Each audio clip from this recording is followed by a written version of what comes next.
Hello friends, आज की ताज़ा खबरों में आप सभी का स्वागत है। झारखंड की तमाम छोटी बड़ी खबर इस वीडियो में देखने को मिलेगी।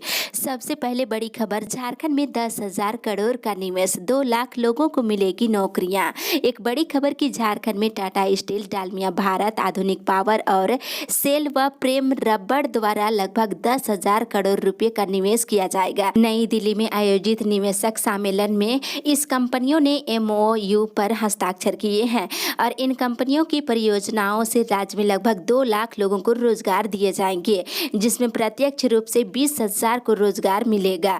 वहीं टाटा स्टील अगले 3 साल में खनन, कोयला और स्टील क्षेत्र में 3,000 करोड़ रुपए निवेश करने को लेकर इच्छुक है। साथ ही आने वाले वर्ष में टाटा समूह राज्य में निवेश की योजना बना रहा है। डालमिया भारत ग्रुप 758 करोड़ रुपए निवेश करने को इच्छुक है। वहीं आधुनिक पावर 1900 करोड़ का निवेश करने को इच्छुक है और जमशेदपुर में 300 एकड़ में इंडस्ट्रियल पार्क बनाया जाएगा। इसी के साथ ही अगली बड़ी खबर, स्कूलों को खोलने पर डॉक्टर त्रेहन की चेतावनी। एक बड़ी खबर की कोरोना की तीसरी लहर के अलर्ट के बीच सभी राज्यों के द्वारा स्कूलों को खोले जाने पर मेदांता अस्पताल की चेयरमैन ने चिंता जताई है और कहा है कि अभी तक देश में बच्चों का वैक्सीनेशन नहीं हुआ है। ऐसे में स्कूलों में बच्चों को बुलाना सही नहीं है। उन्होंने कहा है कि अगर कोरोना की तीसरी लहर में बच्चे ज़्यादा संख्या में बीमार हो गए तो हमारे पास उनके इलाज के लिए पर्याप्त मात्रा में सुविधाएं नहीं हैं। हमारे देश की जनसंख्या बहुत ज़्यादा है और इस बात का ध्यान रखते हुए हमें ज़्यादा सतर्कता बरतनी चाहिए। हमारे देश में बच्चों का टीका बहुत ही जल्द तैयार होने वाला है। ऐसे में बच्चों को वैक्सीनेशन से पहले स्कूल बुलाना कहीं से भी उचित नहीं है। इसी के साथ ही अगली बड़ी खबर, मौसम विभाग से झारखंड में अगले 5 दिनों तक बारिश होने के असर। झारखंड में सोमवार से मानसून सक्रिय है। कृष्ण जन्माष्टमी के दिन सोमवार को रांची समेत राज्य के विभिन्न हिस्सों में हल्के से लेकर माध्यम दर्जे की बारिश हुई है। रांची के ऊपर भी बादल छाए हुए हैं। मौसम विभाग से मिली जानकारी के अनुसार पूर्वी सिंहभूम, पश्चिमी सिंहभूम, सिमडेगा, सरायकेला खरसवा, पलामू, गढ़वा, चतरा, कोडरमा, लातेहार, लोहरदगा में भी अगले कुछ दिनों तक बारिश होने के असर है। वहीं उत्तर पूर्वी जिलों देवघर, धनबाद, दुमका, गिरिडीह, गोड्डा, जामताड़ा, पाकुड़ और साहिबगंज में भी बारिश को लेकर येलो अलर्ट जारी किया गया है। आज और कल बारिश कम होगी। वहीं झारखंड में 2 सितंबर से हल्के माध्यम दर्जे की बारिश होने की संभावना है। इसी के साथ ही अगली बड़ी खबर, झारखंड कोरोना अपडेट्स। झारखंड में पिछले 24 घंटे के दौरान कोरोना के 13 नए मरीज मिले हैं, जिसमें देवघर से 2, धनबाद से 2, लातेहार से 1, रांची से 7 और साहिबगंज से 1 नए मरीज मिले हैं। वहीं पिछले 24 घंटे के दौरान 19 मरीज स्वस्थ हुए हैं, जिसमें धनबाद से 5, पूर्वी सिंहभूम से 6 और रांची से 8 मरीज स्वस्थ हुए हैं।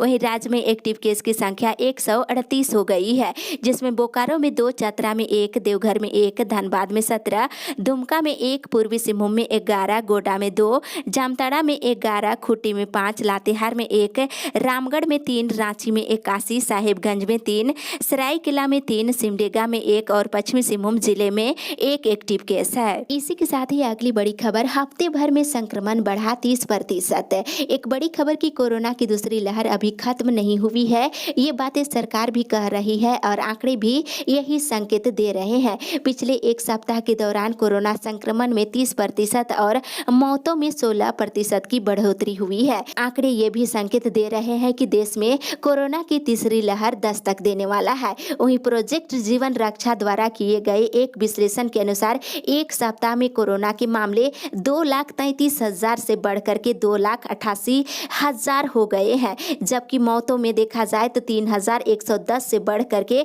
3,603 हो गई है। वहीं बता दें, हालांकि स्वास्थ्य मंत्रालय के आंकड़ों के अनुसार इसमें ज्यादातर संक्रमण केरल और महाराष्ट्र से है और मौतों के मामले भी इन्हीं दोनों राज्यों में ज्यादा है। इसी के साथ ही अगली बड़ी खबर, शिक्षक संघ ने विधायक को सौंपे ज्ञापन।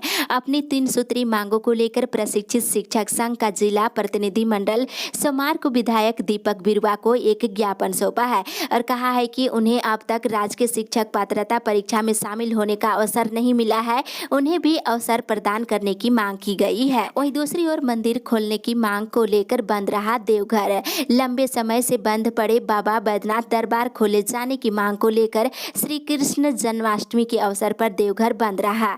पांडा धर्म रक्षणी सभा की ओर से बाबा बैद्यनाथ मंदिर आम श्रद्धालुओं के लिए खोले जाने की मांग को लेकर सोमवार को देवघर बंद का आह्वान किया गया था और देवघर वासियों के लिए सबसे अधिक महत्वपूर्ण मांग को लेकर पूरे देवघर ने समर्थन करते हुए सोमवार को दुकानें बंद रखी। इसी के साथ ही अगली बड़ी खबर, झारखंड आंदोलनकारी संघर्ष मोर्चा का 3 को मशाल जुलूस। झारखंड आंदोलनकारी संघर्ष मोर्चा केंद्रीय समिति की कल बैठक हुई है। बैठक में मुख्य रूप से निर्णय लिया गया है कि राज्य सरकार से झारखंड आंदोलनकारियों के लिए विशेष सत्र आहूत करने की मांग को लेकर 3 सितंबर को राज्य के सभी जिला में मशाल जुलूस निकालने और राज्य के स्थापना दिवस पर झारखंड आंदोलनकारियों के मान सम्मान, पहचान और पेंशन के साथ ही नियोजन के सवाल को लेकर 15 नवंबर को संपूर्ण झारखंड बंद करने का निर्णय लिया गया है। इसी के साथ ही अगली बड़ी खबर, आदिवासियों के नाम पर राजनीति हो बंद। भारतीय जनता पार्टी के राष्ट्रीय उपाध्यक्ष रघुवर दास ने कहा है कि आदिवासियों के नाम पर राजनीति बंद होनी चाहिए। उन्होंने कहा है कि राज्य सरकार के लिए आदिवासी हित का दिखावा केवल वोट पाने का एक साधन है। चाहे संथाल हुल के महानायक सिद्धू कान्हू जी के वंशज रामेश्वर मुर्मू जी की हत्या का मामला हो या फिर रूपा तिर्की की संदेहास्पद मौत का मामला, दोनों मामले ने सरकार के आदिवासी हितैषी होने की पोल खोल कर रख दी है। वहीं दूसरी ओर धार्मिक स्थलों को खोलने की अनुमति दे सरकार। पूर्व मुख्यमंत्री रघुवर दास ने कहा है कि झारखंड में धार्मिक स्थल छोड़कर सभी चीजें खुल गई है, ये बात समझ से परे है। मंदिरों को नहीं खोलने से जहां धार्मिक भावनाएं आहत हो रही है, वहीं बड़ी संख्या में इनसे जुड़े लोग बेरोजगारी के शिकार हो गए हैं। उनके परिवारों का लालन पालन मुश्किल हो गया है। वहीं देश के दूसरे शहरों में बड़े मंदिर भी भक्तों के लिए खोल दिए गए हैं, लेकिन झारखंड में अभी तक धार्मिक स्थलों को खोलने की अनुमति नहीं दी गई है। इसी के साथ ही अगली बड़ी खबर, 8 नगर प्रबंधकों समेत 12 पर लापरवाही की गाज। इधर नगर विकास विभाग के नागरिक प्रशासन निदेशालय ने राज्य के 8 नगर प्रबंधक समेत 12 कर्मियों को बर्खास्त करने की प्रक्रिया शुरू की है। संविदा पर कार्यरत इन अधिकारियों और कर्मचारियों पर प्रधानमंत्री आवास योजना में संतोषजनक काम नहीं करने और अनुशासनहीनता का आरोप है। इन सभी कर्मियों को नोटिस जारी कर जवाब तलब किया गया है। वहीं लापरवाही प्रतीत होने पर 6 शहरों मिहिजाम, मधुपुर, रामगढ़, गुमला, गिरिडीह, लोहरदगा के 8 नगर प्रबंधकों और जामताड़ा, लोहरदगा, गिरिडीह, गुमला के CLTC कर्मियों की संविदा समाप्त करने की प्रक्रिया शुरू की गई है। इसी के साथ ही अगली बड़ी खबर, नेतरहाट स्कूल के मैट्रिक का रिजल्ट जारी। इधर नेतरहाट आवासीय बालिका विद्यालय लातेहार के मैट्रिक का परिणाम CBSE ने जारी कर दिया है। CBSE के दूसरे स्कूलों की अपेक्षा 28 दिन के बाद नेतरहाट का रिजल्ट जारी किया गया है। वहीं दूसरी ओर झारखंड के 5 शिक्षकों को मिलेगा राज्य पुरस्कार। झारखंड में शिक्षा के क्षेत्र में बेहतर काम करने वाले शिक्षकों को 5 सितंबर को सम्मानित किया जाएगा। कोरोना संक्रमण की वजह से पिछले वर्ष सम्मान समारोह का आयोजन नहीं किया गया था और स्कूली शिक्षा और साक्षरता विभाग 5 शिक्षकों को राज्य पुरस्कार से सम्मानित करेगा। वहीं 4 से 5 शिक्षक जिला स्तर पर सम्मानित किए जाएंगे। स्कूली शिक्षा और साक्षरता विभाग इसकी तैयारी में जुट गया है। इसके साथ ही अगली बड़ी खबर, स्कूलों के शिक्षकों और छात्रों की होगी अचानक कोरोना जांच। एक बड़ी खबर की स्कूलों के शिक्षकों और छात्रों की कोरोना जांच अचानक की जाएगी और जिन स्कूलों में अभी कक्षाएं चल रही है वहां जांच टीम पहुंचेगी और शिक्षकों और छात्रों की कोरोना जांच की जाएगी। इसका निर्देश उपायुक्त ने दे दिया है। वैसे शिक्षकों की भी पहचान की जाएगी जिन्होंने टीका नहीं लिया है। जिन शिक्षकों ने टीके की दूसरी डोज नहीं ली है उनकी पहचान कर उन्हें टीका दिलाया जाएगा। वहीं दूसरी ओर PhD छात्रों को आवासीय सुविधा जारी।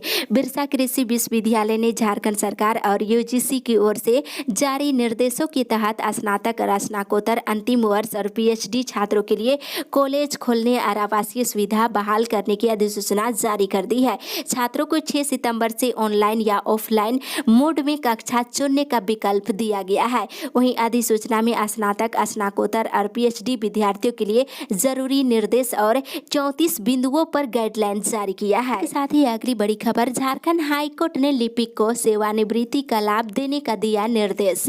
इधर झारखंड हाईकोर्ट ने एक ऐसे कर्मचारी को सेवानिवृत्ति का लाभ भुगतान करने का आदेश दिया है जिसे विभाग ने 32 साल तक सेवा लेने के बाद उसे एडहॉक कर्मचारी ठहराते हुए सेवानिवृत्ति के लाभ देने से मना कर दिया था। जस्टिस डॉक्टर SN पाठक की अदालत अदालत ने सरकार को 6 सप्ताह में कर्मचारी की सेवा नियमित करने और पेंशन के लिए महालेखाकार कार्यालय में दस्तावेज भेजने का निर्देश दिया है। इसी के साथ ही अगली बड़ी खबर, पोषण सखी ने की हड़ताल की घोषणा। सोमवार को झारखंड प्रदेश आंगनबाड़ी कर्मचारी पोषण सखी संघ के दुमका जिला की बैठक हुई। बता दें, पोषण सखी का 6 महीने से बकाया मानदेय को लेकर चर्चा की गई और 6 महीने की बकाया मानदेय को लेकर चरणबद्ध आंदोलन करने की घोषणा की गई है।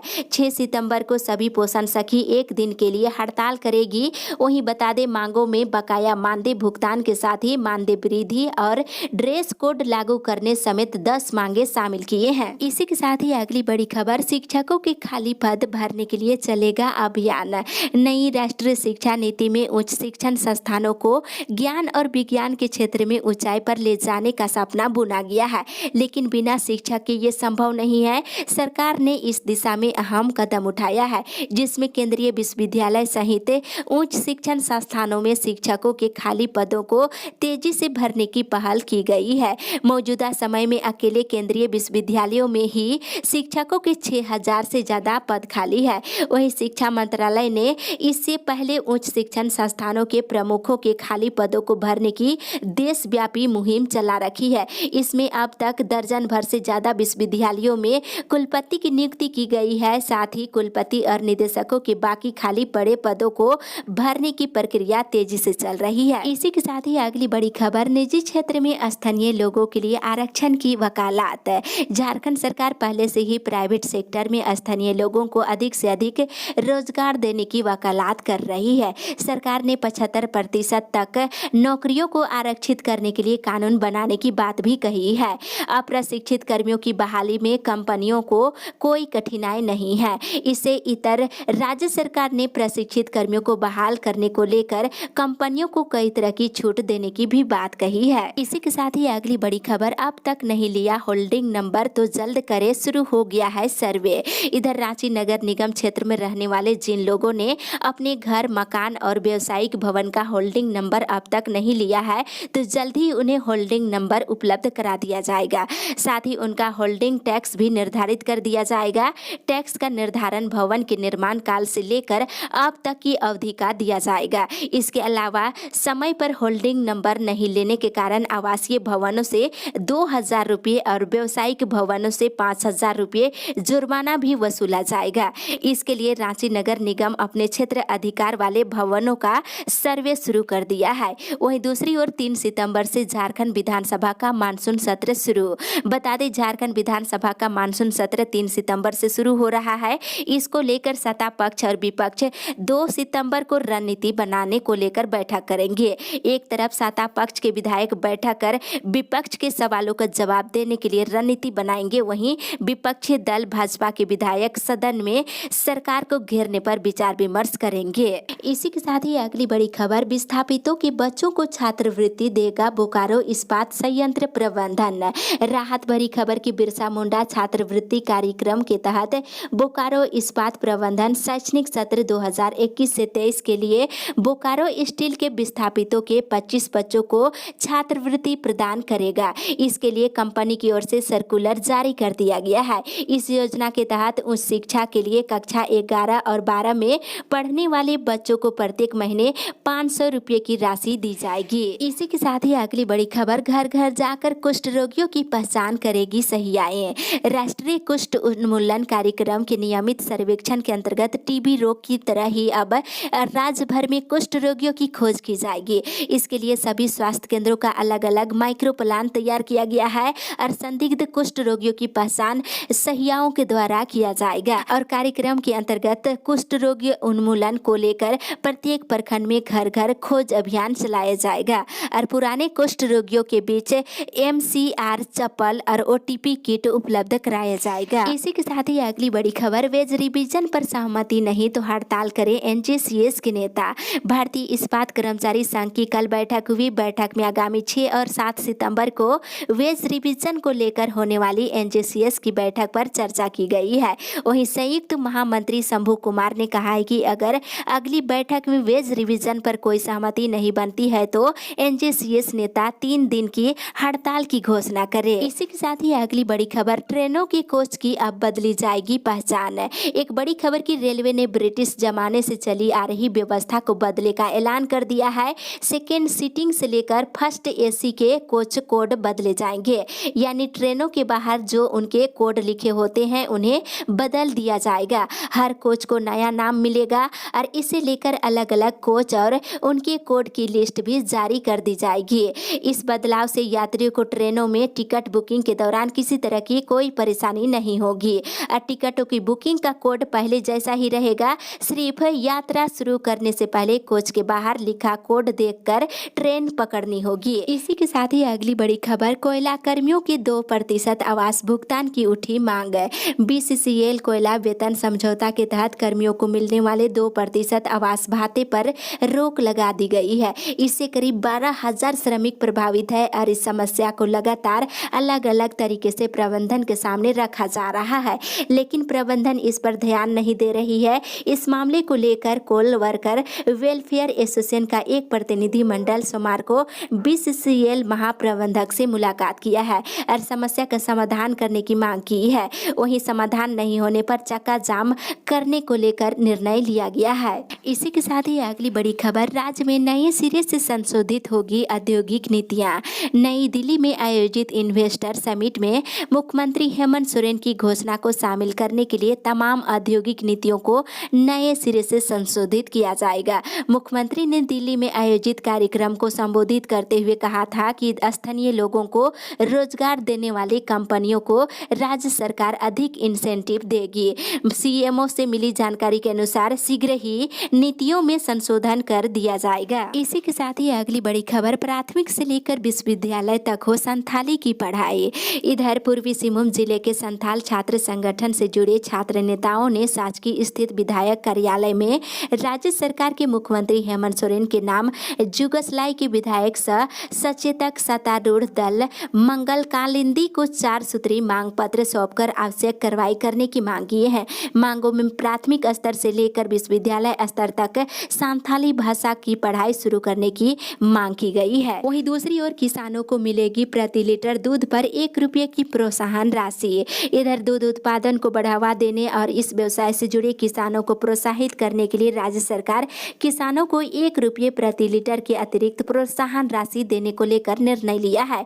सोमवार को जन्माष्टमी के मौके पर राज्य सरकार की इस महत्वाकांक्षी योजना को कृषि और पशुपालन मंत्री बादल पत्रलेख ने इस योजना को लॉन्च किया है।